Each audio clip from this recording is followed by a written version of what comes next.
Dakhla, organisé par la CGM ainsi que par le Mouvement des entreprises de France à travers le club des chefs d'entreprise France-Maroc, dans lequel un nombre important d'entreprises françaises sont venues pour constater les investissements et l'avancée des projets que notre royaume a effectués dans les provinces du Sud. Cette rencontre intervient après la visite officielle du président Macron sur invitation de Sa Majesté le Roi, que Dieu l'assiste, et durant laquelle le président français avait affirmé que le présent et le futur des provinces du Sud s'inscrit sous souveraineté marocaine.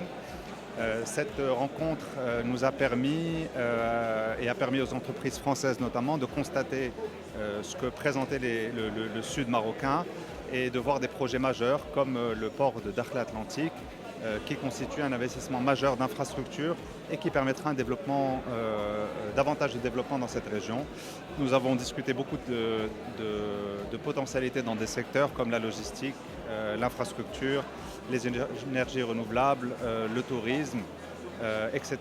Et donc tout ça montre la volonté des secteurs privés des deux pays de participer à cette dynamique positive dans cette relation exceptionnelle entre le Maroc et la France. Alors nous, on est une mission de 40 chefs d'entreprise français qui sommes venus à Dakhla pour essayer de comprendre, parce qu'il y a des grands projets structurants dans les provinces du Sud et nous, on souhaite y contribuer avec des expertises françaises. On souhaite réfléchir, écouter, échanger avec nos homologues marocains de la CGM. Il y a déjà beaucoup de choses qui ont été faites ici au Maroc. Et si on peut avoir des produits, des services, des idées qui contribuent à enrichir ces projets très structurants, parce qu'il s'agit des provinces du Sud, mais il s'agit aussi de l'interconnexion avec l'Afrique subsaharienne, il s'agit aussi de la façade atlantique. Il y a beaucoup de choses à faire en agriculture, dans l'énergie.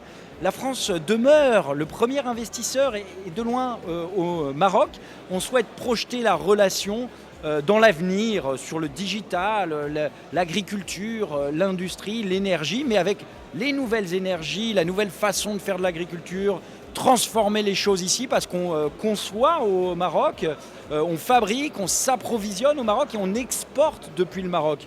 Donc on est un contributeur également qui a on l'espère, une valeur ajoutée. Et on cherche toujours à comprendre si notre valeur ajoutée, elle est cohérente pour les Marocains. C'est ça ce qu'on essaye de faire. Et donc le but d'aujourd'hui, c'est vraiment de comprendre presque physiquement ce qui se passe ici à Dakhla. Voilà. Ce lourd investissement qui est le port de Dakhla, qui va jouer un rôle de pont entre l'Europe et l'Afrique,